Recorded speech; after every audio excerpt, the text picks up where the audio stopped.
welcome back to another episode of JP and the Beanstalk. You bet. There's a great energy in the gym, a holiday, Christmas energy, if you will. Beans, we're on the cusp of another Christmas, and after that, another freaking new year. They keep on coming. And then we're in January. How about that? Yeah. Another year gone by. It just keeps... I think we'll be at 4 years. My heavens. Wow. In February. Wow. Isn't that crazy? Wow. Four grand spanking years. That's pretty great. These are fun thresholds to cross. Yep, fun thresholds to cross. We are stoked to be here nearly 4 years in. We are still pumped, excited, enthusiastic, all the good things. And once again, we have another great pod on the docket for you good people. Beans, what is one thing, before we get into it, what is one thing for you that needs to happen this particular Christmas or Christmas season for you to come out of it and go, I'm good. I'm good. That's all I needed. That's all I needed. Well, it's going to be the same every year. Yes. It's watching Christmas Vacation. Isn't that a gift? That's the only thing I care about. Got to at least watch it one time. Yep. It's a family classic in the Lickway household. As it should so, has to happen. Yep. I think for me, the movie that helps me trigger, this is Christmas, is The Muppet Christmas Carol. I've heard good things. It is Rizzo and Gonzo at their peak, at the height of their powers. And they have many a good film to draw back on and to call to. But gosh, is that one just great. Michael Caine playing Ebenezer Scrooge, not too shabby either. I've never seen it. So give the gift to yourself someday. No rush, when it's the right time. But I'm certainly not going to deter you from Christmas Vacation because it is outstanding. Where I get particular joy and think that, hey, I've done something right as a father at this point in my life is my kids now year-round, but particularly, of course, as we get closer to Christmas, can and will quote the Home Alone movies often. Oh, there you go. And it's great. I go, there's plenty of things I'm not going to get right doing this dad thing. That, though, that's a win. That's a big old W. Yeah, on the dad column. Until you go to grab your doorknob and it's smoking hot. Until they put the blowtorch above the door or cut a big hole out and I fall to the basement. Or a paint can hits you in the face. Yes, there are legion number of ways that this could and probably will someday backfire. But for now, it is nothing but joy. So it's great. Well, let's get into a quick rundown of what the heck we're going to talk about today. We have some great news on the DC front. Brainiac has officially been cast, so we'll touch on that casting. We had our first Supergirl trailer. I'll be darned. All right, first look at Millie Alcock as Supergirl. A little wink and nod for there's our guy Jason Momoa as Lobo. Can't kill that guy. Can't kill him. Arthur Curry now. Lobo, let's go. Lanterns even dropped just the most titillating of teases. A good 11 seconds. Thanks. It's been probably a year since we got that first promo image, so why not? We're really slow burning this. It's in the crock pot, and it's not even on low. It's on barely alive. And they're still in the desert. And they're still in the mother-loving desert. They're still clearly wearing the clothes. Like, it is a scene that is clearly cut out of the... what the photo is cut right out of. So have we really crossed any new bridges there? No, we have not. Avengers Doomsday trailer is out there in theaters. Mind you, you have to go see the new Avatar movie to see it, but we'll just give a little tease of our own to that trailer. And then, of course, we'll circle all the way back to last week's particularly meaty news topic of Netflix buying Warner Brothers. The initial dust has settled on that front. We have a little more clarity, I think, on what that eventual merger will look like. Again, still a good 12, 18 months from it being official, and then more time beyond that before anything truly begins to change.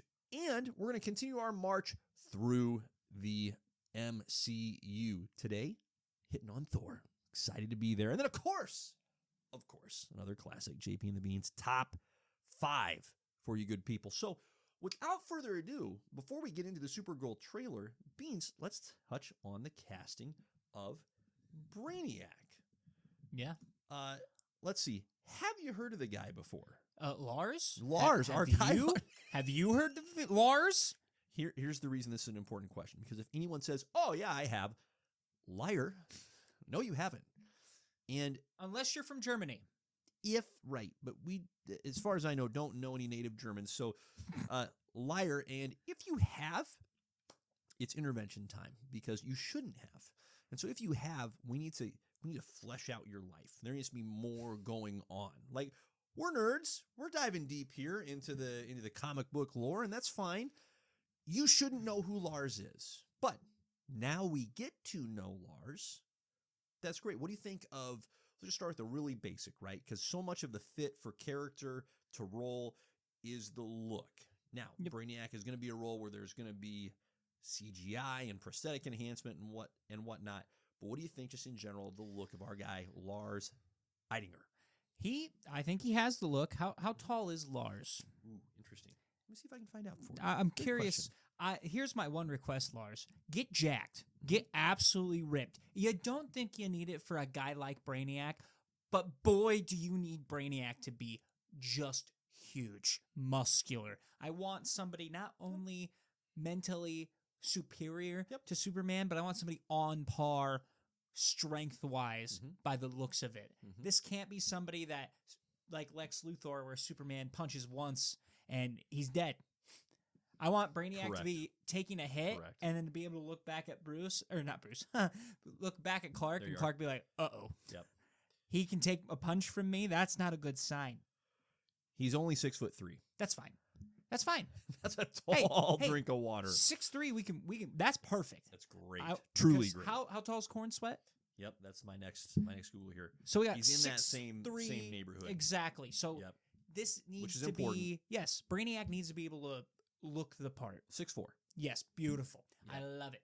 I would even boost his shoes up a couple of inches. Yep. I like the idea of Brainiac looking down on Superman just a little bit because it just adds to his presence. I want when Brainiac comes onto the screen, everybody to poop their pants just a little bit. Yep. For what it's worth, Nicholas Hoult, our Lex Luthor, also 6'3". I didn't have him pegged as a tall guy.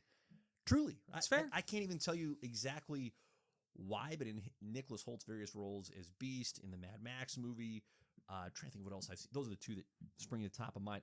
And now I guess the Superman movie, he's never struck me as, tall guy. I have, just off topic a little, I am terrible with people's heights when it comes to like people, celebrity wise, where like, they look short, but it doesn't click until you see them in person. You're like, they are the same size as me. And you're just like, weird. Here's what I think it is. This is such a random and fun rabbit trail to go down, like the heights of these different dudes.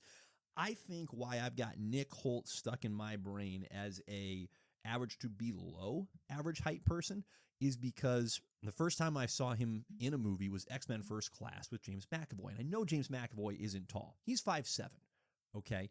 And using movie magic, they make those two guys relatively the same height. Perhaps not exactly the same, but in the ballpark, right? Like in real life, Nicholas Hoult towers over James McAvoy. You do not get that especially dynamic. If he's in a chair. Especially in the chair.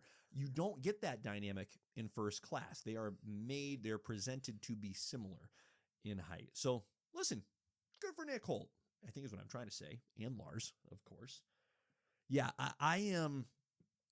The direction that I'm going to go here with my take is I enjoy that this is someone I've never heard of before. Love it. I do. Similar to how well David Cornsweet has done with his role as Superman. It just makes it easier for me, and this is true with Henry Cavill when he first got the role of Superman, or Christian Bale when he took on the role of Bruce Wayne. Like up until that point, I, and most people, not everyone, but most folks weren't familiar with those respective actors in different or, other roles. And so for the most part, their first widespread exposure, at least in terms of a significant role, right, where they're the leading man, if you will, is as that iconic character. So it just makes it easier, I think, for them to embody that character. Shoot, even like Gal Gadot with Wonder Woman. Now, she had, I think, a little bit more of a robust filmography, but, like, again, not a leading role until it was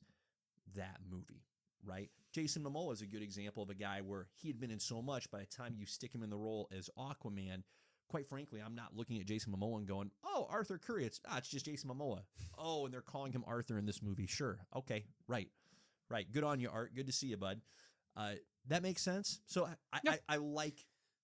It's a personal preference. It's far from a necessary thing. For example, if Sam Rockwell had ended up with this role, as was rumored, and we touched on the previous podcast, that's okay, right? I'm not going to be distracted by that necessarily. This is just more of personal preference. I like that it's a dude I've never heard of or seen before.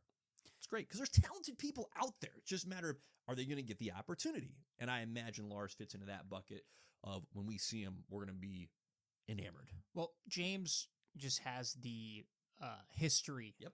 of doing things Yep. like this and it usually working. Mm-hmm. I don't think any of it failed. He did not want Chris Pratt as Star-Lord until they finally forced an audition, and it took a minute, and James was like, "Yeah, he's it. That's Yep. it. He's done. Sealed." Like, he got to the point where he's like, "I don't care if you don't lose the weight from Parks and Rec. Like, we will Photoshop abs on you and call it a day." That's how sold he was on Chris Pratt. You think about the Guardians cast as a whole. Like, your biggest actor, your biggest star in that movie is voicing a raccoon. Mm-hmm. It's Bradley Cooper. Mm-hmm. But outside of that, it's Dave Bautista really broke out from this. Correct. And before that, he's a WWE superstar. Yep. Zoe Saldana, the only thing I knew her from before that movie was Avatar. Yep. And She had a couple like Avatar, Star Trek, so she was probably familiar with aliens at this point. among other things. Yeah, she might have actually, like you said, Bradley Cooper, probably most recognizable. Zoe Saldana right there with him. Vin Diesel is Groot. He's voicing a tree. Yeah, but nobody's going, "Oh, Vin Diesel's in this movie." But your three human parts are literally Chris Pratt, who is famous for being a dumb, fat idiot from Parks and Rec. Lovable idiot. Yep. Lovable, Yep. right? And Dave Bautista, who's going to Batista bomb Triple H at some point, Yep. and Zoe. So Yeah. it's not like a very like star-studded cast in that sense. And you're going to this Superman movie now where not really anybody heard of David Corn Sweat before Correct. this. Nicholas Hoult, I would say, was your biggest star here. Like, even Rachel Brosnahan has been in a few things here and there that she was successful in. Yep. But not Yep. in a Marvelous Miss Maisel. right, but not in a Or movie Maisel. Sorry if I mispronounced that. with this caliber of a cast, or this caliber of a movie per se. Superman that's a blockbuster pop culture movie. So Well, it's a good reminder that there are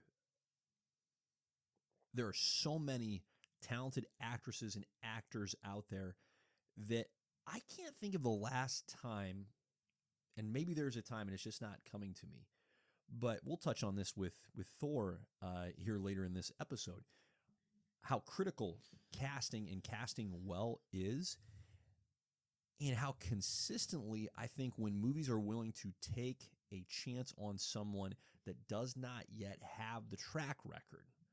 Now, that doesn't mean you just automatically default to the nobody. There has to be the talent. There has to be the follow through and the ability to execute on that role. But name recognition? That's more of a marketing tool. That's not actually, hey, did you make a good movie or not? Did you effectively tell the story? Did you effectively put the right person in the right role? It can happen, and maybe that's a fun rabbit trail we can go down another time, another pod of almost but not quite rights in the casting departments. But in general, superhero movies tend to get the cast right. well, and I'm glad that James Gunn is not one of those people that fall in the rabbit hole of, okay, this is the most popular man in Hollywood. Exactly. We have to shove him in here. Exactly right. This Never is has not been. a shot at Pedro Pascal. Yep. But that man has been almost overcasted. Mhm. Congrats. That's awesome for you in your pockets. Yep. You're going to be fine for the rest of your life as long as you're smart with your money. Yep. However, They've been overexposed a little bit. exactly. Hollywood, they get on these trains with, and it's not just Pedro. They No. find these actors and actresses. Timothy Chalamet. Yes, Timothy, fantastic actor too. Yep. Both of them Yep. are great actors, but they Correct. get into these lines where it's just they are almost in everything, and you're like, Yep. You're telling me that I mean, look at a guy like Keanu Reeves, Yep. who didn't act for like, what, 15 years? Felt like he took that long of a break. Right. And then Yeah. he had a renaissance. Yep. And now he's just kind of doing the movies that he wants to do Yeah. rather than, oh, we have to cast Keanu in this. We have to cast him in this, and this, just because he is the biggest name right now. And I'm glad that James Gunn, and I'd say Marvel for the most part too, has Agreed. done all right Oh, for the most part Agreed. in that sense. So I think it'll be good. I think we'll be pleasantly surprised. I looked at Lars's movies and show like collection just to see if I recognized anything off the list. I didn't. No, you will not. I didn't. Half of it was in German. So this man is a German exclusive, and I am sure he is phenomenal. Yeah. I'm sure he is. I'm sure he's great. Exactly. He looks grizzled in a good way. Like I'm genuinely excited, and I hope that he just adds a very menacing aspect to Brainiac. Yeah. That's what I'm looking forward to most. So Right. I'm glad they didn't go for like the really skinny, really small, nerdy guy on a computer that you could go on the route with Brainiac. Not that that's common, but you know what I mean? You get the Brainiac idea in your head, and people, I don't think, put two and two together of like, oh no, Brainiac is supposed to be not just a mental aspect. He is a physical presence as well. And I cannot wait.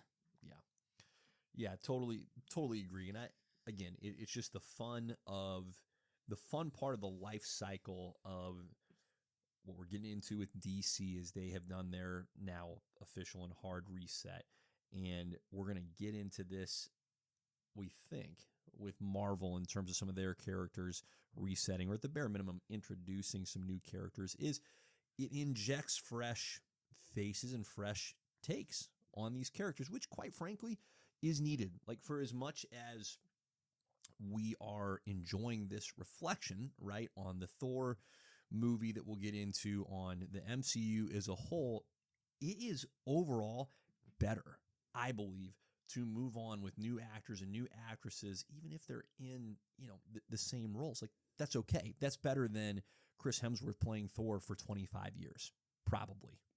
Okay? Better than Chris Evans playing Captain America for 25 years. It's like, that decade is probably about the right lifespan.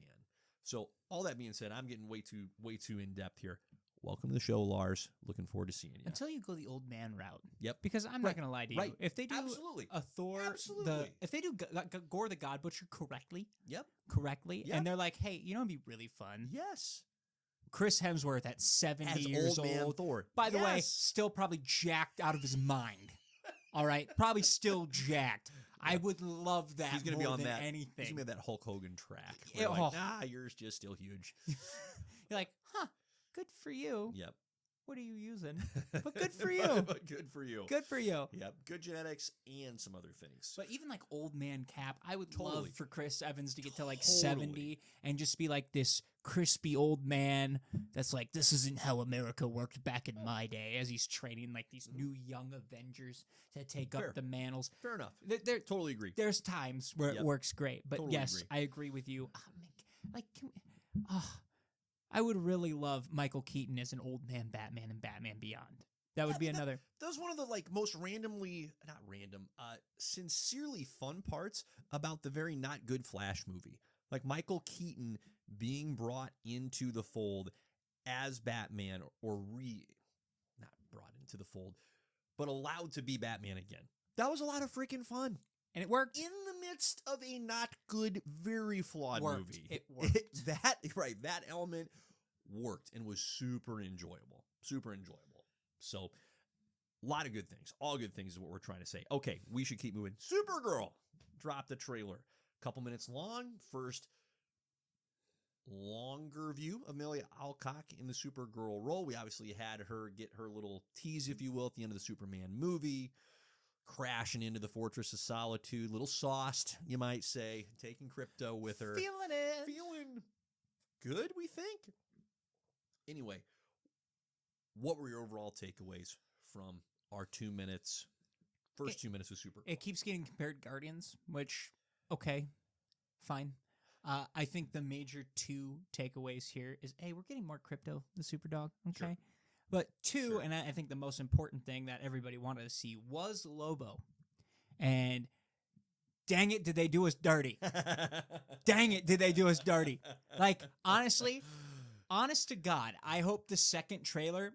This is gonna sound really bad. I don't want to see Supergirl that much. I would love it from like it's just a trailer focused on Lobo's perspective, and just that's the minute-long trailer we get next. Because he looks in that little screenshot that I had to go back and literally dig for to pause it at the right moment. Right. He looks fantastic. This man, Jason, you earned this. I hope you get to play Lobo as long as possible. This is one of those characters that if he ages, it doesn't matter. You can play Lobo as long as you want. Dude, he looks so good, and I'm so excited because Lobo as a whole is one of those characters that DC has that is a lot of fun whenever he comes in. B, doesn't get enough, like, limelight, personally. So if they pull this off, dude, we're going to get a Lobo spinoff at some point, and everybody's going to be on board because he's just going to be a crap ton of fun. Yep. Like, he's a super juiced up Deadpool that's not talking, like, nonstop. He's talking crap, but he's backing it up in a very different way. Yes. So I can't wait to see that. It's so funny, too, because Momoa is just playing these burly, long-haired, iconic people. I don't know. Did you see the poster of him playing Blanca in the Street Fighter movie? Oh my gosh. Dude. I haven't seen that yet, but of course. Dude, he looks so gnarly. It's fantastic. Like, they let him keep his beard, which I think is hilarious because Blanca doesn't have a beard. And mind you, I don't know a ton about Street Fighter, but he looks so good as Blanca. So this is just, Jason is awesome. like playing all the characters that just look like him, and I'm all for it. This is the most excited part that I am, and I got I got maybe 3 seconds. I got maybe 3 seconds of Lobo. It's nuts to me. It's nuts.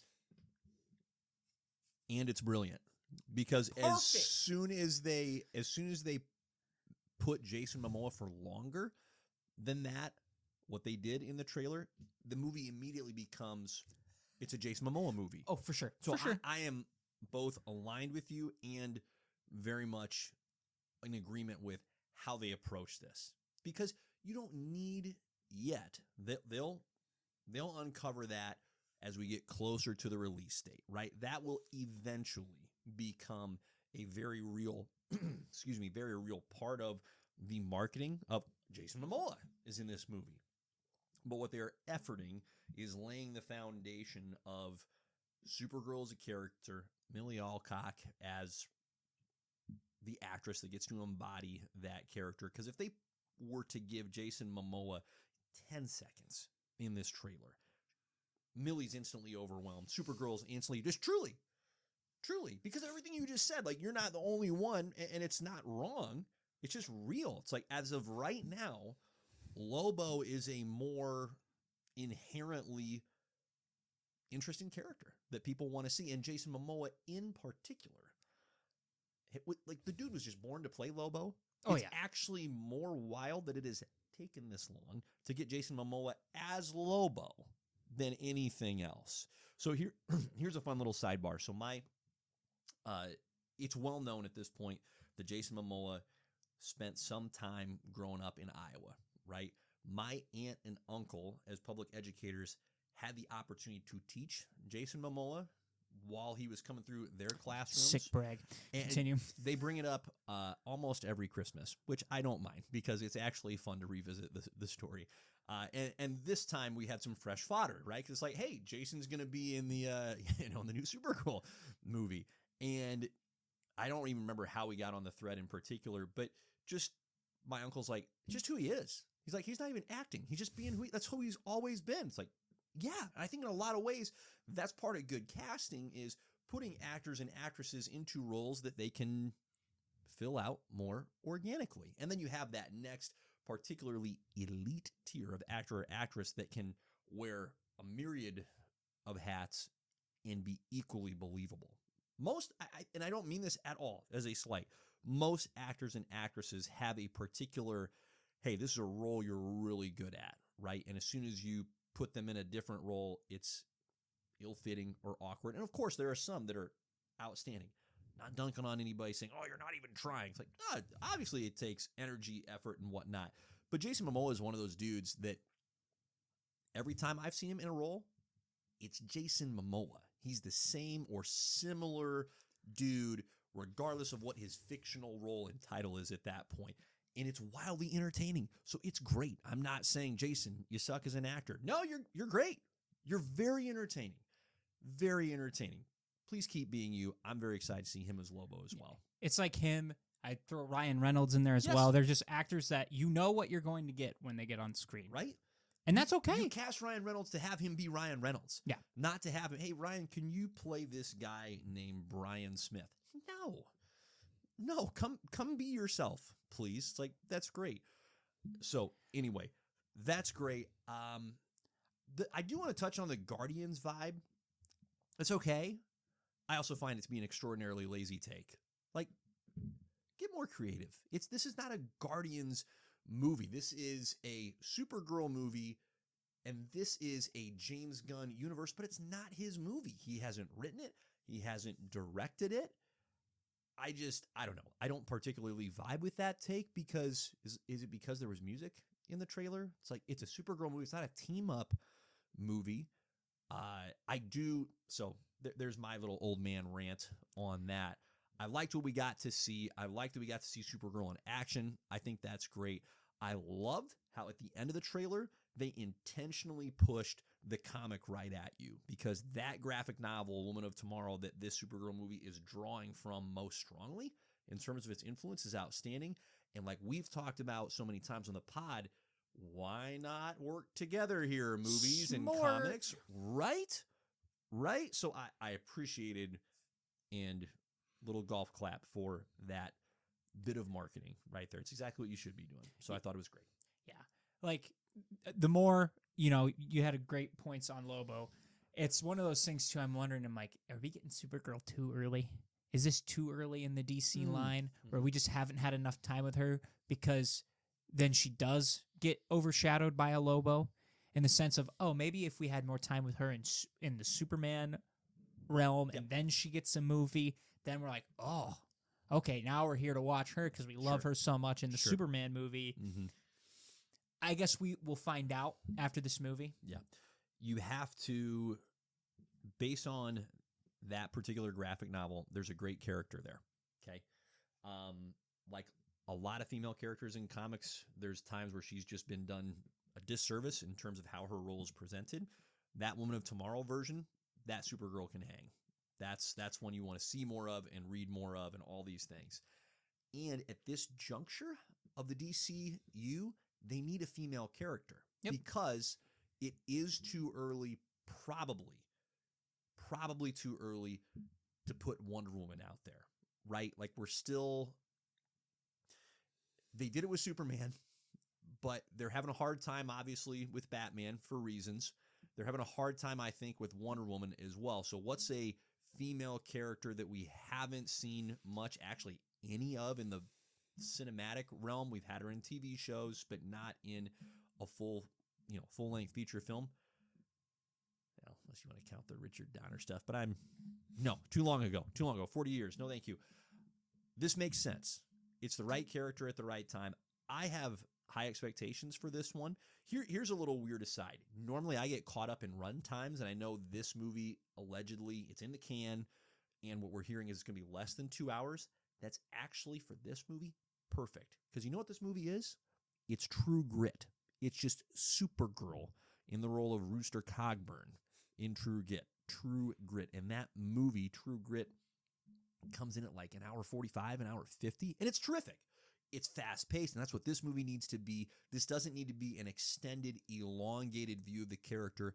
Be quick, be efficient, be entertaining, get out, and we're going to come back for more down the road. So I liked what we got to see out of this first couple of minutes. I hope they lean into the anger, because I know she's got a lot of it.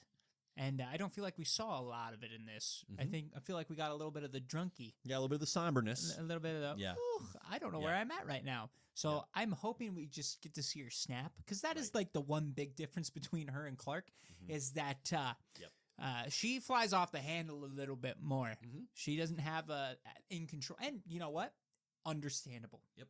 You watch your planet die in front of you, that's hard. Yep. All right? But I'm hoping because that's something that I think they need to set her apart from Superman. Totally. Because if she has the same temperament and emotions and all that stuff, then we just get Superman and female Superman. Yep. We don't want that. Yep. So let her just get pissed off. I Yeah. can't wait. Just let her kill some people just for the fun of it. So that's where I'm at. Yeah. Last thing I'll say is, again, I like that they lean very heavily into the Supergirl, a little bit of Ruth or Ruthie, her, oh gosh, I'm blanking on the name of the female character from True Grit. I'm sorry. We didn't really get much of Krem of the Yellow Hills. He's the primary antagonist in that graphic novel. I think we got a Lobo-esque look into the camera from him. So again, from a marketing point of view, I think they did well to just present the Supergirl character, and we're going to get more as we get into the full-fledged marketing here in several months. So they're doing a good job of taking their time. Felt confident to me. Didn't feel off. Didn't feel hasty. Felt right. Do you think Lobo has an accent? No. I know, we're going to get a Bass Stitch in there somewhere, obviously. Several of them, I hope. But, I would hope a lot. But I was just wondering, I was like, do you think he has a actual voice that goes with this, or if he's just going to do his own voice? Just him. Okay. Just him. And I don't have a problem with that, but I'm like, Totally. do you think he gets like grittier or anything like that? There's already so much of the whiskey and cigarettes in that man's voice. It's where true. It's just, it is full of all the gravel that you need and want it to be in. So I think just let him go. Let him cook. Super excited. Okay, continuing to move on in the more brief version of a tease. How about Lanterns? Hey, there's your 11 seconds of Hal Jordan and Jon Stewart. So Hal good. jumping out of the car, leaving Jon hanging, ringless. Well, sort of ringless. Not wearing the ring, but on the DC's dash. just being jerks, man. They They just are. give us only 5 seconds of what Rude. we actually want to see. No shot at Supergirl. We wanted that trailer, but Yeah. For a little additional context, so Warner Brothers has done this for at least a couple years, probably even longer than that. Warner Brothers or HBO? Well, Warner Brothers through HBO, where they've released a kind of a 2-ish minute trailer of here's what's coming in the next year on HBO. And so this tease that we're referencing is part of that cut reel. So Knights of the Seven Kingdom was on there, for example, in terms of what else have we talked about on this particular pod. So just 11 seconds. I'm hungry for more. Obviously, it looked fine, but you can't draw any conclusions from it other than, oh, look, it exists. It's really happening. So, gosh, I'm really curious, and I just need to be patient. Once it comes out, I'm very curious as to why it's been delayed this long. And what I mean in particular is there any synchronization of storytelling that DC is trying to be sensitive to with the Supergirl movie and the Lantern show? I don't know.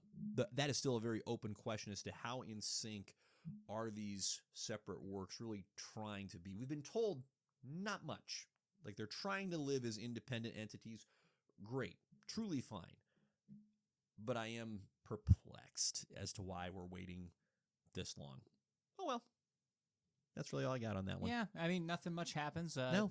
John gets Thelma and Louise.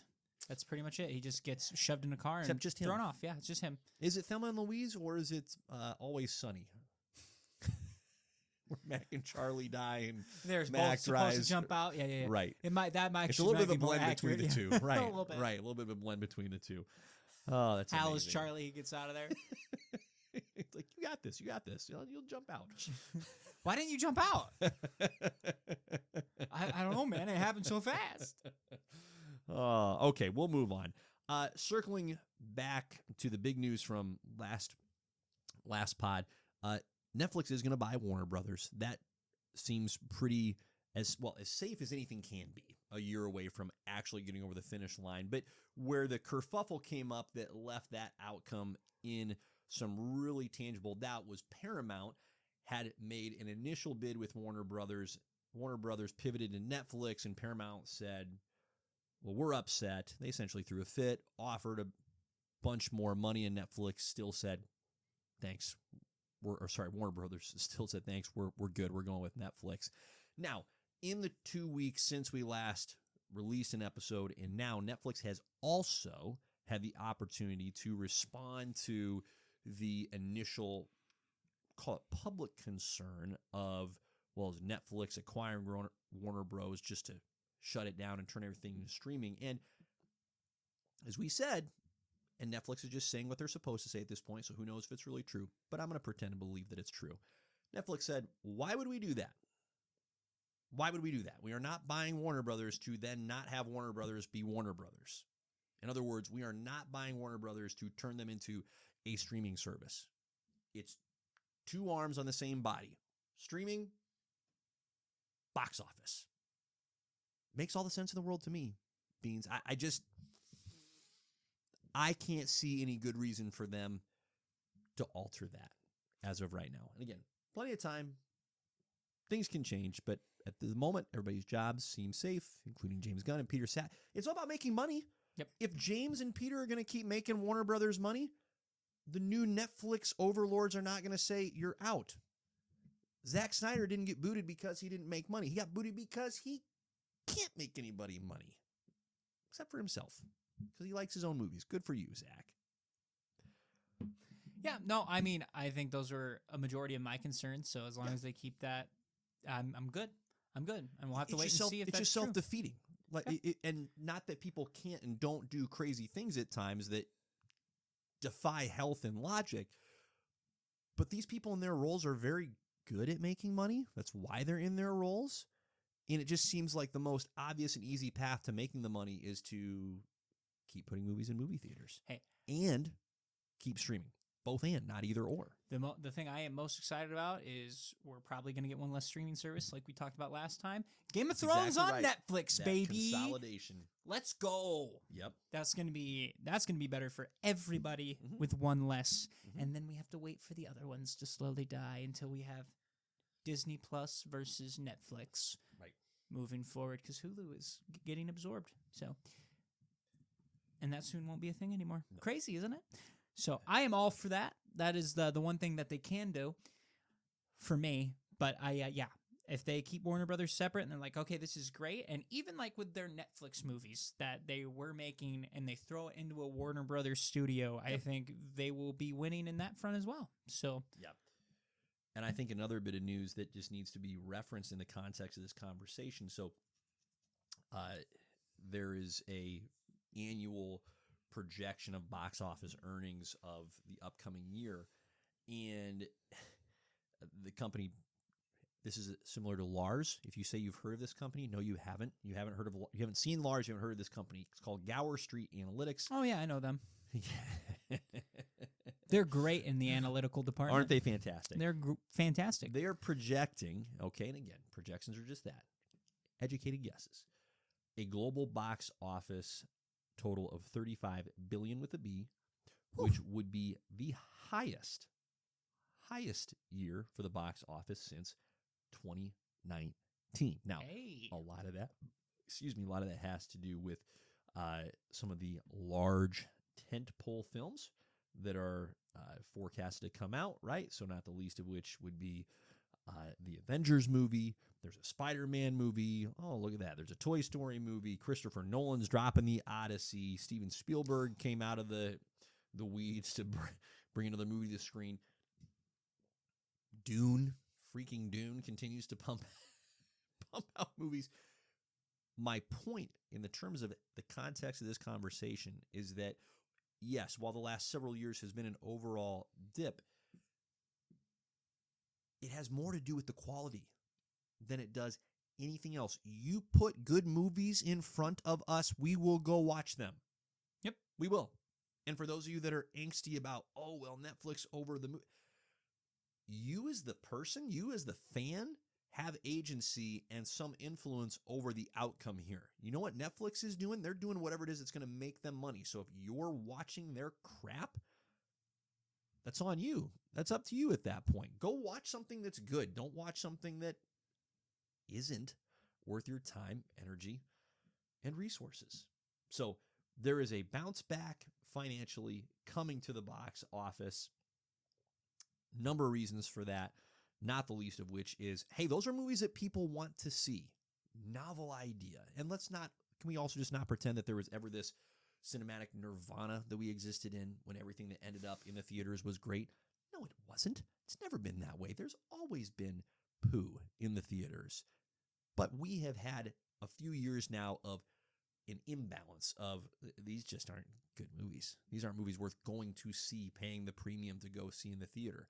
2026, going to be a good year at the box office. We're learning, and Yep. that's what matters. Because there was a while where we were just eating the shit sandwich, and we were like, Woo! yum.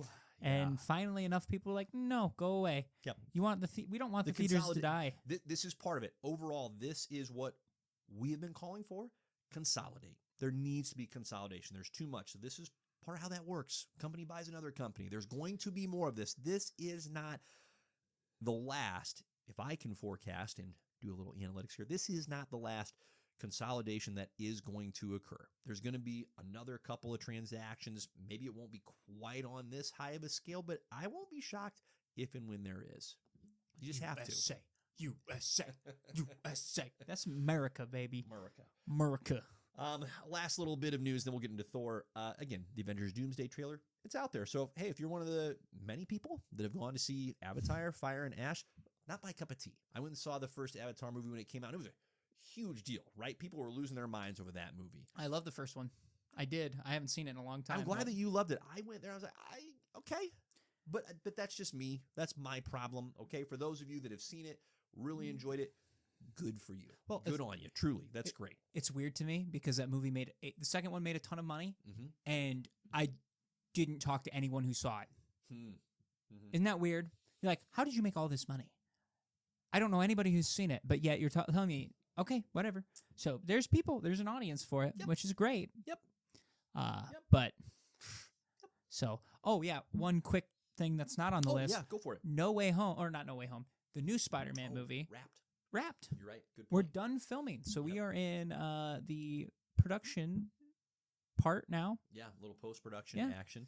Gosh, what other movie did I read about that was in the can that's still a good ways out? Like, I think it's a 2027 release. Maybe it'll come to me later. If so, I'll just shout out, "Oh, it's that one!" Mid Thor conversation. Truly, it might turn into that. Yeah, I'm so grateful. I'm so grateful that those Spider-Man movies are still coming. Good on Tom Holland. God bless you, bud. It's gonna be sick. It's gonna be so much fun. Yeah, so much freaking fun. That's gonna be a blast. Good note. Good tip. Anything else we're not thinking of? That's it for me. Yeah, a lot of fun news. Good things coming. Okay, it is time for Thor. Came out in 2011. Oh, crazy. That's wild. Over 10 years old? That is 14. we're 14 years almost old. to 15. That's nuts. Years old. Here's a few of the other flicks that came out in 2011. Okay. X-Men First Class. Great movie. Dropped in 2011. Loved that movie. Bridesmaids. Okay. Not a movie I've thought about. I don't think I've seen that one either. Have you not seen that one? But I know it was well received. Okay. Drive. Do you ever see Drive with Ryan Gosling? Kind of a No. smaller. Nope. That was the reason I bring that up is I remember seeing that in theaters and thinking this is not at all what I expected it to be. Like, it was marketed as a very high paced action movie. It is a slow burn. Like, it's well made. It's well made. Great. But not at all the fast paced movie that I was led to believe that it would be. So I watched it once. I'm like, all right, that was fine. Moneyball, one of my personal favorites, came out in 2011 with Brad Pitt. Mission Impossible Ghost Protocol. That was the fourth Mission Impossible movie, you guys. That came out in 2011 as well. Harry Potter and the Deathly Hallows Part 2. So the Harry Potter franchise Ends. wrapped in 2011. Also a little movie called Captain America First Avenger. Ever heard of it? That was also a 2011. Came out before Thor, because as you may recall, the Captain America movie, is that right? Does it end with a teaser of the hammer, or do I have this inverted? You have it inverted because Iron Man 2 ends with the Thor teaser because he even says he's going to New Mexico. And then... Oh, hilarious. Hilarious. And if Captain America came first, we would be watching Captain America first. Hilarious. I had it in my brain that we had Silly. already talked Captain. Okay. Yep. Silly. Call the craziness of the holidays. That's what I'm here for, to keep you on track. Thank goodness. I'll say we're going to talk I'm about the Captain America. railroad. We're going to talk about Captain Keeping America your next. train just moving forward. See, I just rewatched that recently in preparation to talk about it eventually. Okay. Anyway, my mind is scrambled eggs. It's Thor, everybody. We'll get to Captain America later. Beans. It's been a piece since you've watched Thor. Yeah, it's been a long time. A piece since I had watched Thor, but it was great to come back to it. Real brief synopsis. Thor gets kicked out of Asgard, comes to Earth, gets back to Asgard. Loki flies off into space. We don't know where. Thor's back in Asgard. Yay, he meets Jane Foster, falls in love with Jane Foster. And we are introduced to Chris Hemsworth as the mighty Thor. That is the And his blonde eyebrows. Brief, dirty synopsis you're ever going to get about the Thor movie. But there it is. There it was. Tell us what you think about this one, Beans. This has been the trend for these Phase 1 movies. Yep. Better than I remember. Sure. Better than I remember. The one thing that I can knock about this movie right off the bat, though, it definitely felt slower. There were some parts where they could have increased the action a little bit. I love Loki's storyline in this movie. He seems like he's a good guy, and very quickly you find out, oh, no. He has other plans. He wants to be king, and... it's funny how he does it because he tricks literally everybody. Yep. In this whole plot. You're like, oh, he's going to use the Frost Giants, and then he's going to team up with the Frost Giants. And then, no, he just backstabs the Frost Giants, kills them everyone to make himself look good in front of his adopted dad so he could be the next in line to be king. And that was the whole point of his plot, is he wanted to get ahead of Thor instead of be behind Thor, which hilarious how that works out. But Thor was great. I remember the Destroyer being more significant than he actually was in this movie. Okay. I was like the first time I watched it or the last time I watched it before this more recent take, I was like, man, isn't the Destroyer like the main villain? And I come into this, I'm like, nope. He is just a tool. And he is messing people up, but it is a damn shame we don't get more of the Destroyer moving forward, because that's not the only one. Can't be. But that dude obliterates everything in its path. So it's the world building is interesting. We get a little bit more of it in this movie compared to the other ones. Again, we've had the discussion, Thor should be Lord of the Rings of Marvel. You don't really get that vibe in this movie per se, but it's a good start. The Frost Giants are legitimate threats. I wish they would have been bigger. Yep. They weren't that giant. Like, you look at the Thor comics with the Frost Giants are huge, and they just didn't seem as menacing as they should have been in this movie. Loki kills the main guy pretty easily. Like, not even like, doesn't take very long, and he just, I believe he disintegrates. Isn't he just disintegrated just on impact of the shot from, I'm pretty sure. So. Talking about Laufey? Yes. Pretty sure he just poof. But anyways. Loki makes him feel it a little more than that, but it's still, for as formidable as Laufey is supposed to be, it's a dirty end. Oh, yeah. Yeah. But I love Loki's fighting style as well. Definitely leans into the illusions and the trickery, which is fantastic. The outsmarting of the opponent rather than the out-muscling of. Yes, Thor is solid in this movie. Yep.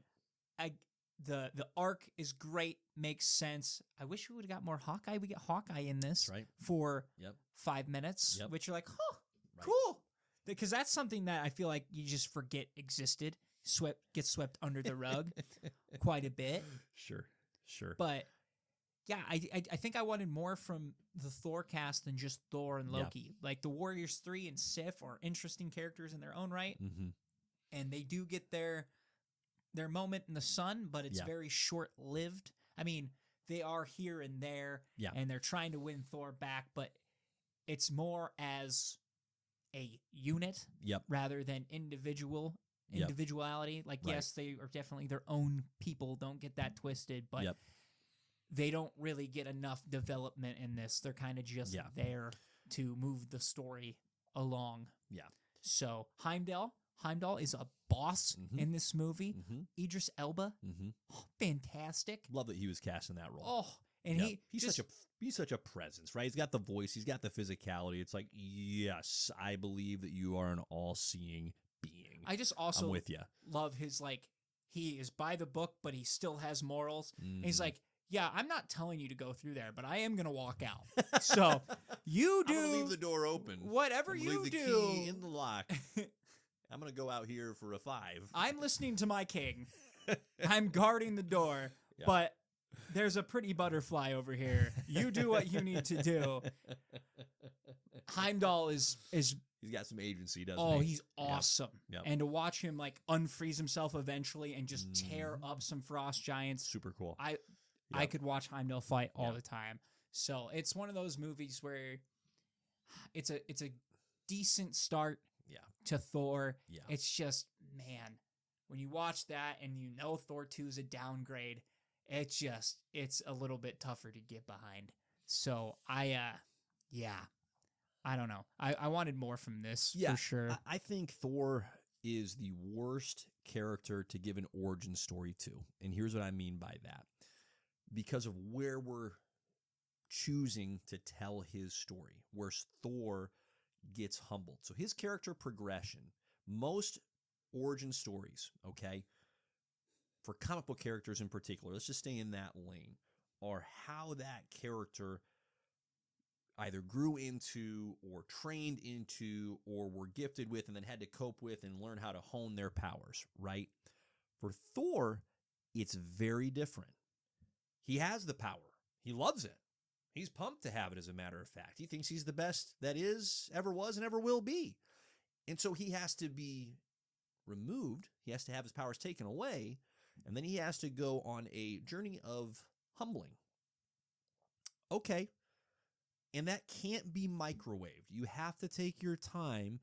And so it has to be a little more deliberate, right? It has to be a little bit of a slower pace. Here's the problem.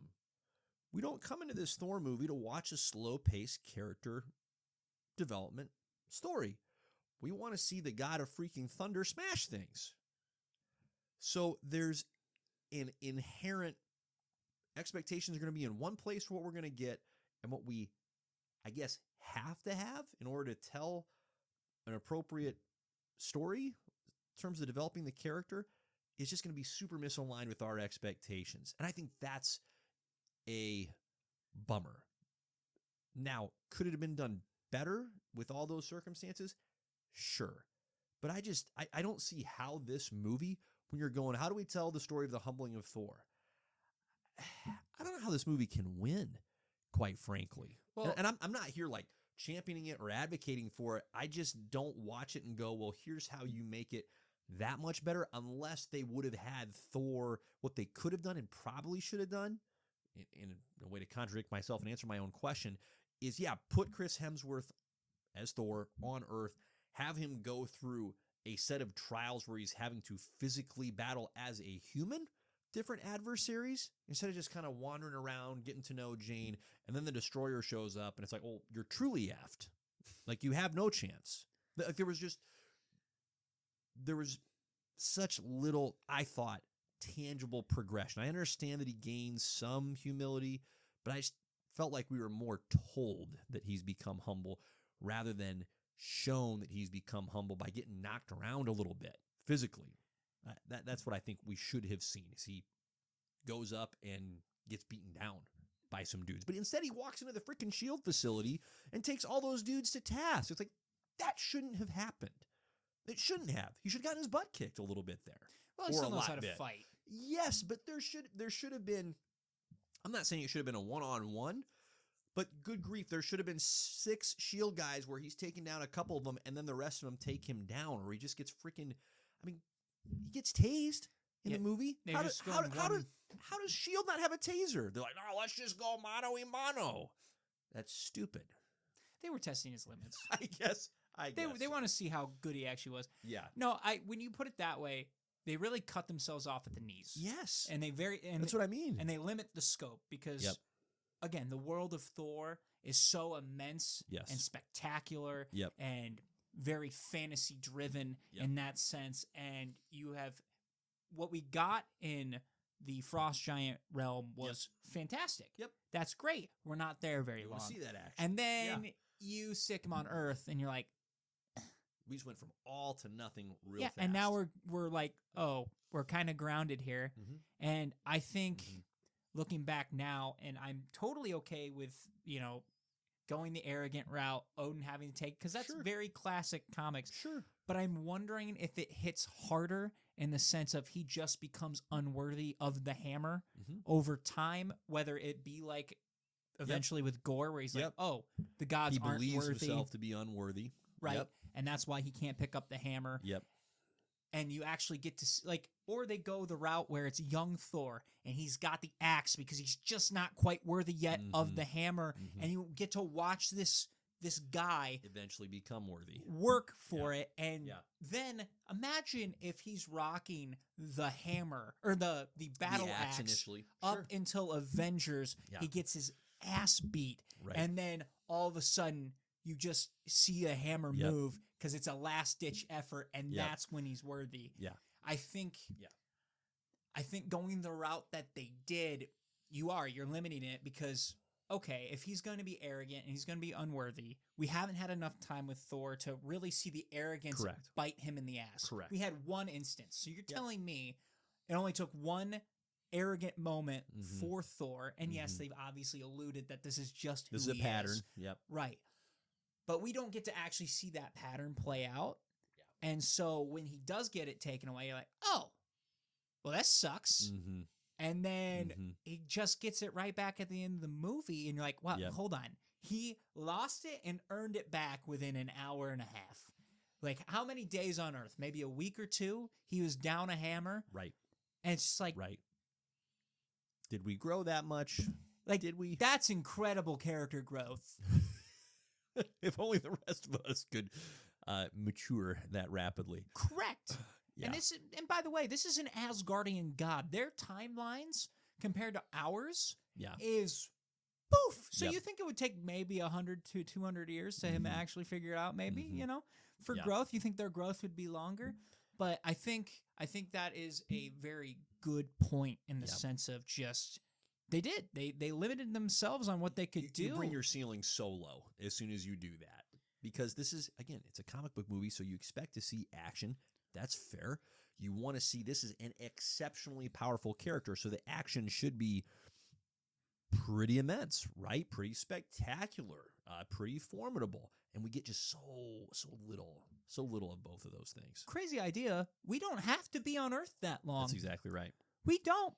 Yeah. I already have Iron Man. I Mhm. have Hulk. I have Captain America coming down the pipeline. Guess Yeah. what? They're all on Earth. Yeah. Show us the rest Yeah. of the Marvel universe, man. Yeah. This, out of all of the Marvel movies, there are a handful, right, that you go, oh, I wish we could go back and remake that one. And if it sounds like we're dunking on this one, it still accomplishes its purpose in the long run. You still have a great supporting cast that gets introduced. Tom Hiddleston is Loki. Idris Elba is Heimdall. There's also, and obviously Natalie Portman is Jane Foster. Stellan Skarsgård is Eric Selvig. So there's enough that's done right that it's able to progress the overall bigger story. But in the context of just the story of Thor, I wish that they could go back, and I wish they would have put Loki on Earth with him, right? But fully powered, right? So they're kind of like buddy copying it a little bit, but Thor's just getting constantly frustrated because Loki's got all of his powers and he's manipulating things, right? And he's cleverly navigating situations, and Thor's like, oh, I just want to smash something. He tries and he fails and he falls flat on his face, gets his butt kicked, and Loki's like, you are terrible at this. Well, and That would have been, like, especially what we know now after another few movies of Loki and Thor of, while there's an actually great dynamic with Tom Hiddleston and Chris Hemsworth in their respective roles. That would have been a lot of fun to see more of in this movie. Those two guys together, better. That's often where Loki and Thor are at their best, is when they're sharing the scene together. well, and the heel turn would hit harder. Yes. Like, we're all knowing it's coming. Yep. But it hits harder when you Yep. see that they're actually brothers Yeah. and they're actually close. Like, you get a little tidbit of it, like in the beginning of the movie, that they the are. Doctor Strange movie does this really well with Stephen Strange and Mordo. Yeah. Right? Yep. Mordo, for comic readers know that's a bad guy. That's the bad guy. That heel turn doesn't come until like the freaking And end credit scene, but it's very well developed, very well done, and well earned. and well earned. Yes, it hits harder when you see that happen. without question. And I love how we always have to take Odin off the board. Oh my gosh. Like, oh, Odin's Needs a nap. asleep. Needs the nap. What? He's tired. He's going to sleep now. And by the way, that was rigged. That was 100% rigged. He went to sleep not because he had to, but because Loki started pestering him. He's like, I don't want to answer these questions. Oh, I'm tired. Go to bed. Like, bull crap. Yep. I know what you're Wake doing. up, old man. Yeah. Wake up. And then you see him cry in the chamber. You're like, you're so full of shit. Wake up. You're not even tired. We all know you're a liar. It's very similar to my least favorite X-Men trope, which is Charles Xavier has to be incapacitated before the X-Men can be challenged. No, it's true It though. happens all the time. They always in the comics, like, Charles got knocked out. All right, now we can have a real fight. Why do we always have to nerf the big gun? Yep. We always have to nerf the big gun some way, shape, or form. Here's Find an a way idea. to Just bring take 'em another. off. Just bring another big gun. Yeah. Yeah. Oh, interesting. Just bring a big gun adversary. Huh. Odin still being Novel on the idea. throne and having to deal with. I mean, imagine if Laufey actually takes Asgard while these two Yes. dinguses are on Earth instead. Like, better. Yeah. I can get behind that better. Yeah. And then have Loki turn on him towards the end and be like, I've always been a frost giant. And then, oh, nope, liar. Like, Yeah. like Yeah. there are moments and better Totally. execution. But yeah, don't take off Odin. You know how awesome Odin is as a character too? Mhm. That stubborn old fart. Mm-hmm. That stubborn old fart. Mhm. You're telling me that he just fell asleep and he was negligent this whole time? No. Well, I mean, he It's- is negligent. Don't get me wrong. But like, you But fell it's asleep better- on purpose. No, but the point you're making is absolutely right. It is always more powerful in a story when there's conflict and when the reason that failure has occurred or a loss has taken place on either side, whether it's the side that we're rooting for or the side that we're rooting against has lost, that it happens not because of sheer incompetence, but because of we went mano a mano and one side won and the other side lost. One of the best elements of the Lord of the Rings movies is, listen, you got Gandalf on the good guy side, and you're like, fantastic, boy, we're pumped. We got this dude on our side.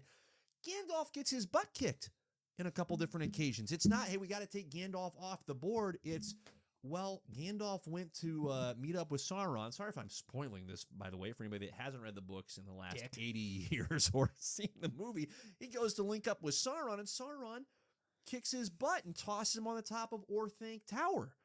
Oh, so the better move isn't to put Gandalf into an Odin sleep.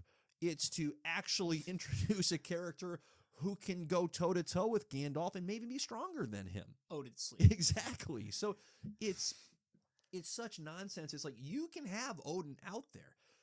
You know what you have to do? Just don't be lazy. Give him an adversary, right? Whether it's Laufey, whether it's Malekith. What if it was both? What if it was others? There's all these 9 realms. Okay, that's 8 other realms. We know the threat's not coming from Earth. Okay, 7 other realms to choose from. That's plenty. That's plenty. Don't go, well, he's napping. I would have loved it Oh. too if there was this shot when he's going down because you think he's having a heart attack at this time. Like, I would have loved it. Might as well have. I would have loved it if there was just one shot and he goes, he just opens one eye real quick. Are they gone? Is he watching me still? And he just puts his eye back down. I'm asleep. I'm dead. I'm down. I'm down. I'm tired. Like, I just imagine him in the chamber by himself, like Right. opening his eyes, be Right. like, oh, cool. I can wake up a little bit, and then hear the door open. He's be like, Yeah. I can't hear you. Yeah. It's going to be a theme with the Thor movies. It's the biggest thing that they are missing in these first 2 films. And I'm getting ahead of myself, but in this film, I think it's felt most acutely is where's the challenge? Where's the adversary? The challenge is Odin's napping and Thor's been nerfed. And Loki is running amok. Right. So it just, again, lowers the ceiling for what kind of conflict can we really be feeling here. Because you also know, even in 2011, watching this movie, Thor's not going to die. You're not going to this movie and there's actual risk of Thor perishing. Well, he did technically die. Right. Thor But you know he's not going to stay dead. Thor always dies. Like when the Destroyer comes and Thor's walking towards him as immortal, you just know it's like, this is immediately uninteresting. It is, because you know the Avengers movie is coming. Thor is going to be in it. Like that news is already out there. And also, we're only like an hour and 10 minutes into the movie, he still hasn't confronted. It just does such a poor job overall of building genuine conflict. There are some elements of it there, but it's on a very more tiny character level of, oh, will Thor turn into a good person? Yay. Yep. And he turns into a better Loki's person. a really good villain. That's right. good. Yay. So again, and there's they positives. didn't kill him off. We need to pivot to some positives. I do, because I'm sounding way too negative. Tom Hiddleston as Loki is outstanding right out of the gate. And he didn't die. He's great. And he didn't completely die, even though they kind of tried to. Well, he got sucked into a portal. Kind of tried to. They at least left that one more open-ended than his other deaths. deaths. He didn't get beheaded. Yes. It was like, oh, no, he's just... Or floating in space. We'll probably see him again. He's getting transported somewhere. Oh, happens to be Thanos. No, he was phenomenal in this movie. He's always phenomenal. He's great. Stellan Skarsgård is Eric Selvig. I don't know how on earth Stellan got himself cast in this movie or why he wanted to, but I'm glad he's in it. Yep. He's a phenomenal actor. I love when he just gets hammered with Thor. That's like the best little tidbit for him. Enthusiast. Yeah. That's pretty fantastic. So the casting is strong. Like the Warriors 3, Jamie Alexander and Ray Stevenson are terrific. I'm sorry, Josh Dallas is Fandral. I don't know you. That's super rude. But I wish we would have had more Volstagg. Wish we would have had more Sif. Those two, again, Ray no longer with us, R.I.P. Jamie Alexander still very much with us. Would have loved to have seen more of each of those respective individuals. Yeah, we do get Sif in Thor 4 when she loses her arm. Just there to lose an arm, apparently. Yeah, and she also shows up in Agents of S.H.I.E.L.D., which is hilarious. Yep. For an episode or two. Yep. Because they're dealing with Enchantress, I think, of all villains. Anyways, weird Agents of S.H.I.E.L.D. History there for you. Yep. But, yeah, no, they missed the mark on the Warriors 3 and Sif. They have so many good pieces to work with, and my biggest beef is you just didn't give him enough to do in so many instances. Now, Chris Hemsworth as Thor? Hey, that's great. That's great. Even with the blonde eyebrows. Even with the unnecessarily blonded eyebrows. Those are almost distracting. Now, this is one of those characters where, on the fun side, there are a few things in comic book movies that are more fun than watching Cap throw his shield and Thor throw his hammer. That's just always satisfying. So I was like, that looks awesome. Well, why do you think Captain America throwing the hammer hit so hard? Right. Incredible. Exactly. So visually, when we get to see Thor in action, it is great. I love that they leaned into the comic design of the character, right? They didn't overthink it with Thor. They didn't overthink it with Loki, right? We get the reindeer games joke from Avengers in that particular movie, but they let him have the big goofy horns on the helmet. Yeah, I like that. I do. I do wish they would have let Thor have the helmet longer.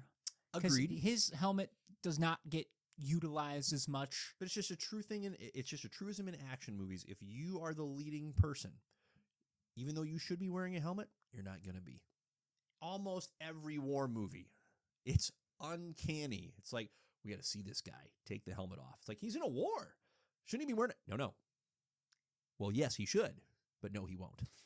Well, it's also like when they're in a car. Cover his face. It's like when they're in the car and the backrests of the car are just gone. Yep. Like the headrests. And nobody ever thinks about it. You ever notice how often Chris Evans as Captain America loses his helmet? Yeah, it's stupid. It's ridiculous. See, if I was a superhero, I would ask to keep the mask on. Right. That's what they're there for. They're not there for me or Peter Parker. No. They're here for Spider-Man. Why do you think they never gave Hawkeye the big comic accurate mask? That one is fair. Okay, that one actually looks terrible. In the more modern era, though, he's got he's got the glasses, doesn't he, or something? Right. Where at least he's got something on there. He's wearing something, not nothing. Yeah, I would be okay with that. Yeah. In Hawkeye's defense, they did go with the modern take. That's great. Mm-hmm. Thor, I still want him to have the helmet. The helmet's too cool not to have. It's awesome if done right. I agree with you. And then you look at Deadpool and Ryan keeps his mask on for most of it. So you just got to appreciate that. So I guess there's wins and losses here. Because he's disfigured. Daredevil keeps his on because he's blind, so it'd be weird if he ever took it off. Yeah, but then again, we still get the half mask for half most of season 1 and half of season 3. He loses how long the suit it took again. us to get Wolverine with a mask. Oh my God! Don't even get me started. Now, don't get it twisted. Logan also has a good amount of runs where he doesn't have the mask on because he's just like, I ride a motorcycle. and I drink beer and smoke cigars, so they're gonna see my face and I don't care. Oh gosh. So that again, that one's a little justified, but still, Right. I agree. Yeah. And you know how ballistic the fans went when he did put the helmet on? Mm-hmm. Ballistic. Anyways, we can go down that rabbit hole forever. Truly amazing. No, overall, I thought they got the casting right. They got the design right. This is easily for me, out of all the characters that received multiple solo films, and we're going to repeat this probably ad nauseum as we go through these movies. I just wish we would have had more depth with the story, more depth with the world, right? I mean, all those realms, there's so much to explore and spend time in. It just felt too quick. Well, I mean, I even just read, because for my birthday, you got me Thor, Jason Aaron's run. Heck So yeah. I read volume 1, Heck yeah. and you're going through the Dark Elf Yep. saga with that, where Malekith Yep. is the bad guy. Yep, he unleashes the War of the Realms. Dude, they are hopping everywhere. Correct. They are all over the They nine are realms. in Hell. Yep. They are in. Yep. Niflheim, They're everywhere. Schwartelheim, Yes. all the Heims. All the Heims. Yep, they're And out there. Guess what? They do go to Earth for a wee bit. Mm-hmm. They do. But Mhm. guess what? It's not Mhm. majority on Earth. Nope. We're going from all the nine realms, Yeah. because that's also part of the story. Is they're like, hey, like we are making a team of every. There needs to be one representative Yep. from each realm to go on this journey. That's exactly right. And so you are hopping around. Yep. Totally. Anything else on this one, Beans? Sorry, Thor. We're just really No, it's hammer-harding, just- aren't we? This is just what we expect from the next iteration of Thor. Is this Yeah. Lord of the Rings style? Like, Mhm. by the way, there isn't just one kind of giant. They have like 25 Oh. different kinds of giants.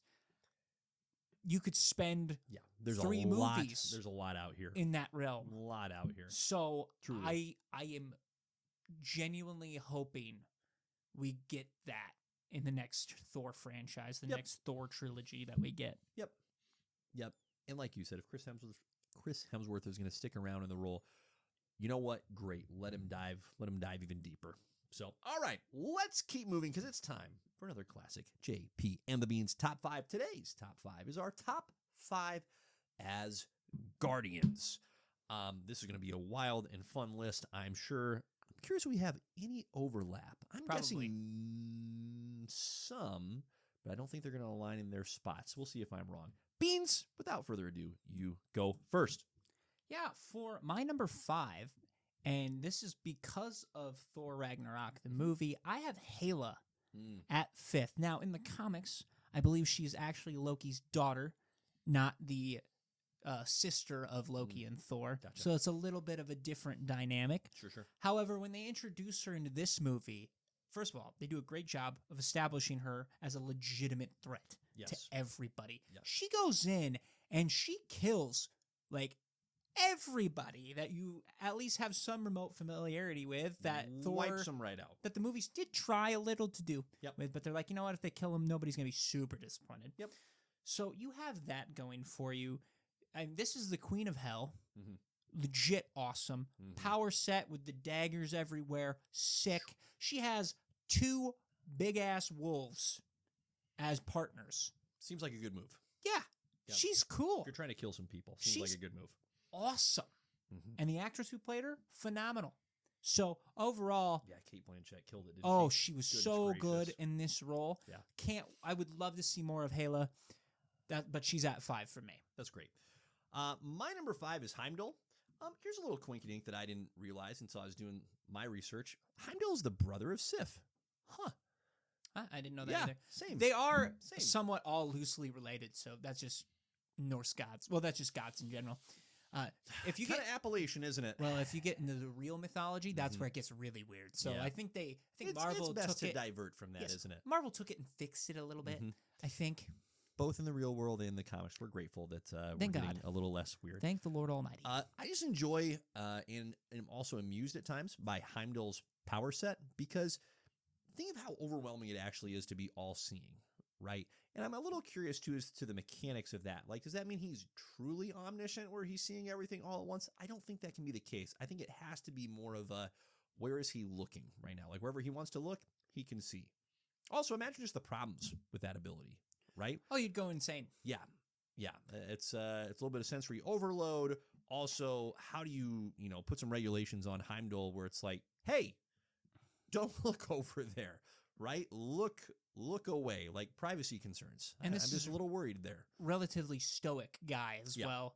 Yeah. But when he's even talking to Loki, he's like, you know what's weird? I couldn't see you, so I wonder what you were up to over there. Oh, nothing. Okay. But I like the concept. I love that he is, as much as anything else, the gatekeeper, right? I love the idea that there's someone in control regulating who comes in and who goes out of that particular rainbow bridge. That's awesome. Also, like, what a wild concept. A rainbow bridge. It shouldn't work, but I actually like the design in the movies. And the comics usually get it pretty well nailed as well. Agreed. So also love that whenever he transports someone, it leaves a huge glyph on the ground. That's great. I love the lack of subtlety behind it too. Like, it's just yep, we were here, and nope, you're not gonna know what this glyph means. Good luck. I also love how it was broken in the first one and it got rebuilt so fast. So quickly. Like, oh, this doesn't actually have like the It's really not a concern. No. No, we're really just fine. We're really okay. My number 4, and this is just for the kicks, okay? I love Volstagg because he's Volstagg the Voluminous. That's outrageous. But he earns that moniker because among his excesses are feasting. The dude loves to eat. As do we all. As do we all, but he just takes it to another level, and he throws his girth around. You know what happens when he throws himself in a battle? He's going belly first on purpose every time. This man will never get a targeting penalty called on him because he's never leading with the head. He's always leading with the body into contact. So it's a hilariously designed character. I love that they actually didn't go comic accurate with him because he looks ridiculous in the comics. So I'm very glad they gave him a bit of a come up with his design in this film. Ray Stevenson has the comedic chops to add a little bit of humor.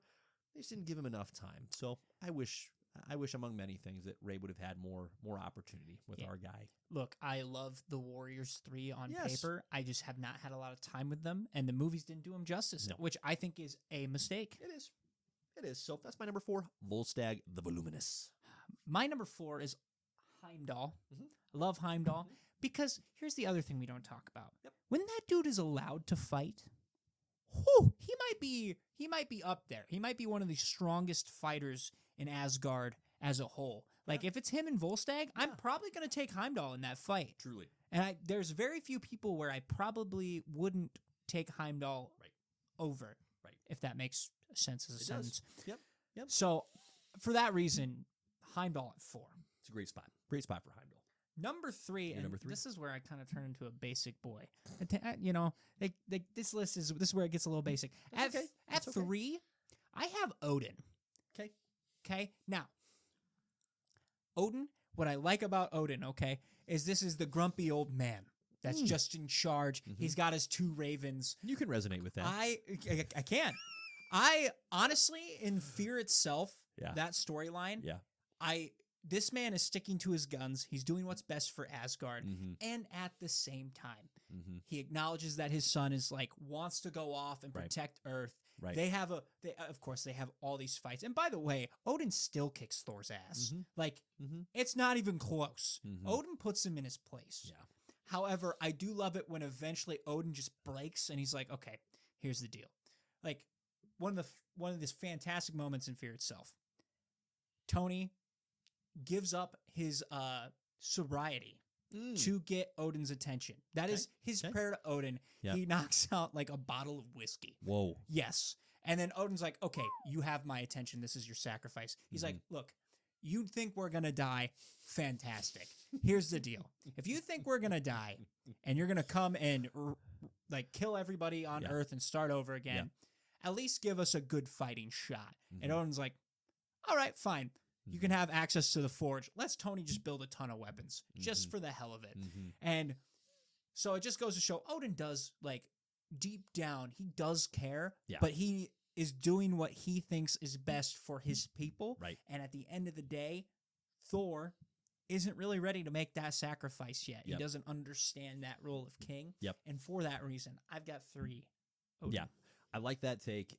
I think it's so rare, unfortunately, that the comics, certainly the movies, but the comics especially, get that version of Odin in front of us, right? Because that's what when he's at his best, that's exactly who he should be. Like very binary, very black and white, very either or, not a lot of subtlety mixed in there, to the point where at times it's very effective, right? You know, he's all powerful, so he can back up what he says he wants to have happen.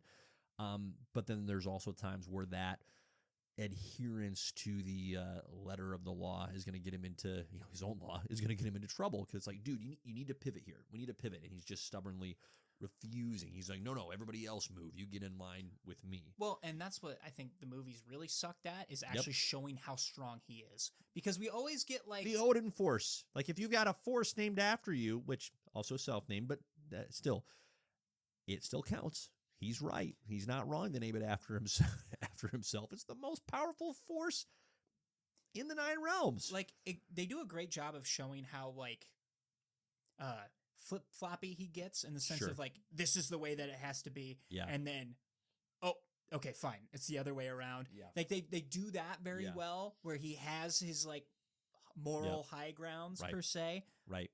And like even what he did with Halo in the third one, where he's like, oh, I don't actually have a daughter. Mm-hmm. Like they don't acknowledge her forever. Right. But he knew. Right. So totally. You just don't. You don't get to see Odin like hit the battlefield in any of those movies and just go to work. Like his presence comes down in the first one. Yeah. This first movie, and they're like, okay, we're done fighting. Yep. But I would have loved to see him go at it, because he would kill everybody in his path. Yep. So yeah, truly. Now that's great. All right, my number 3 is Hela. I enjoy her so immensely as a villain, because she is so freaking formidable, and she just goes hard. Like, it's just very simple, but hey, I want to conquer. Like, I've got the power. I should be able to conquer. I'm going to go for it. And even when she's presented differently at times in the comics, where she's less, hey, I'm trying to conquer the living realm, like being the Lord of Hell is a pretty good come up. And when she's like weirdly content being in hell, she's always going, and this is like dark, so I'm not saying I necessarily enjoy this, but it's effective. She's going after people's souls, right? She, like, I think of Captain America. She's constantly going after that guy's soul. She's like, hey, your soul looks pretty good. Come on down here to hell. What do you need? Exchange it to me. Give me your soul, and I'll make some of your wildest dreams come true. It's like, that's scary, like genuinely scary power. But she's so formidable as a villain. I really respect it. She's the goddess of death for a reason. She's good at killing people. Represents it very, very, very well. Yeah. All right. My number 2 is Loki. There have been so many, I think, weird interpretations of Loki in the comics over the years. I think when they get Loki most right, it's one of 2 things that are happening. It's either as the just genuine villain who is outsmarting, out-clevering Thor. That works. But I also love when we get more of the anti-hero vibe, right? Where he's the reluctant partner of Thor, or like we got in the Loki show, which was so fantastic, this complete development of his character from overlord for the sake of lording over others to overlord for the sake of preserving life, right? Preserving the universe, actually sacrificing and sitting on a particular throne for the sake of the universe. That was such a great show that it just pushes Loki up in my mind as a character in terms of Asgardians that I have enjoyed seeing on screen or reading in the pages. But yeah, at times I think he just gets messed with a bit too much in the comics. But when they get it, when he's allowed to just be frankly like prime Loki, it's really fantastic. So Loki's my number 2. So this is probably where our lists get very similar, if not the same. Yes. My number 2 is also Loki. Yep. Arguably one of the best villains that the MCU has ever, no question, ever developed. Right. Going from straight up bad guy in Avengers 1 into saving the entire universes as a whole. Pretty good. Hell of an arc. Pretty good. I mean, even if we count that out and we go from Thor 1 to Avengers Endgame. Yep. Or Avengers Infinity War. Right. Where he sacrifices himself legitimately for his brother. That's not something he would have done legitimately up until that point. Yep. So the character development for Loki. And again, I think you're right. I think as an anti-hero, he works the best. I like him being a neutral party in the sense of you never know where he's going to end up landing. And I love it when Thor finally just accepts that that's who his brother is and always has a backup plan in case Loki decides to flip sides. Yeah. Because Loki's genuinely just looking out for the best thing for himself. Right. Majority of the time Truly. up until the end of his character arc. So I have Loki at number 2. It's great. Because again, he's one of the best Marvel MCU villains we've had so far at the screens. And in the comics, whenever Loki shows up, you know it's going to get interesting. You just do. He was the first Avengers villain in the comics as well. Yeah. So and he works so well in the Avengers movie because he has multiple ways that he can beat you, right? He's got the physical chops. He's got the mental chops. He's got the straight up manipulation ability that turns out kind of handy to have in the back pocket. Exactly. Hawkeye knows this. Yep. Yeah. And he tries to Sheldon get knows Iron this. Man, and Hulk just tears him up, which is hilarious. Yeah. But Yeah. Truly incredible. That's good. You're number 1, sir. my number 1 is Thor. How can it not be? How Thor. can it not be? Dude, Thor. And it should be, by the way. Like, is that basic? Yes. But is it also accurate? Also, yes. It just is. It just is. Look, Thor is one of those characters, like, he's never been, like, the top 10 for me, top 5. No. Like, I respect Thor and what he does.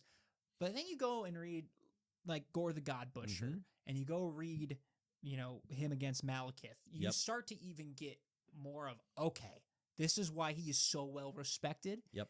Like, the last time we talked about him, I compared him to Optimus Prime in the sense of he is one of these characters that he's very confident. Yep. And he's not like a smack talker per se, Sure. but he is telling you exactly what's going to happen. Yeah. And it's not to get into the other guy's head. It is because that is exactly what is going to happen. That's what makes Optimus Prime so incredible as a character. Right. It's the same with Thor. Yeah. Thor is like, I'm going to put my hammer in your face. Well-founded confidence. And you're just going to eat it. Yeah. And you're going to have to deal with it. And if you catch it, then, oh, wow, good for you.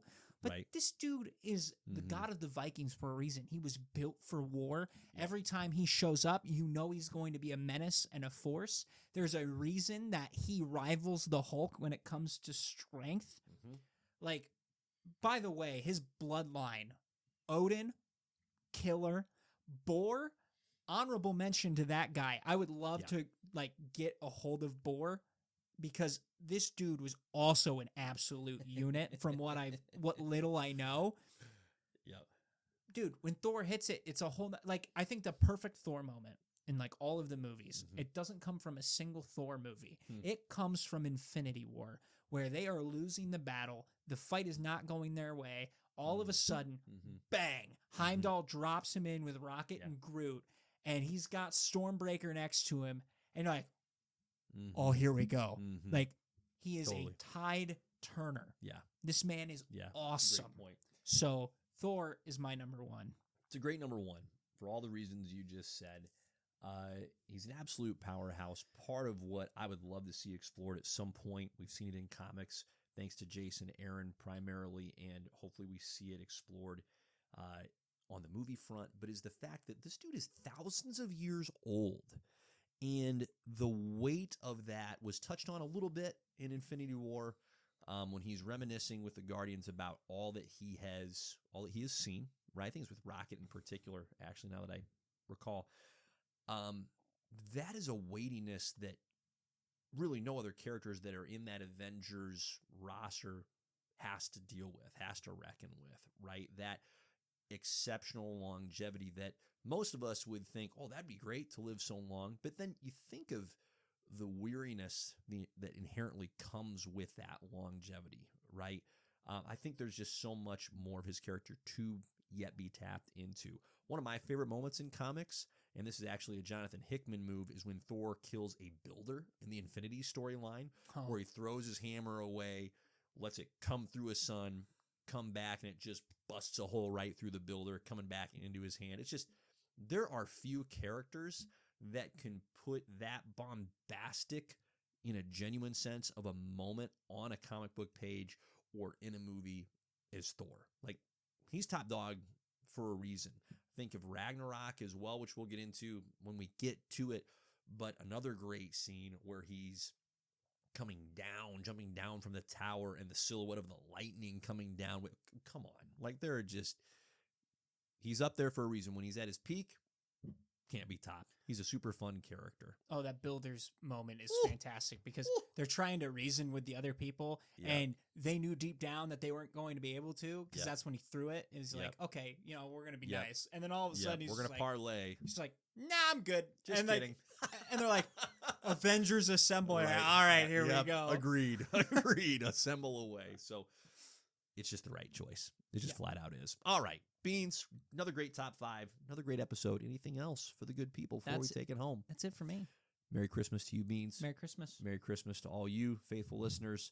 God bless you. Here's to another great year coming up On very that soon. note, Godspeed. Peace.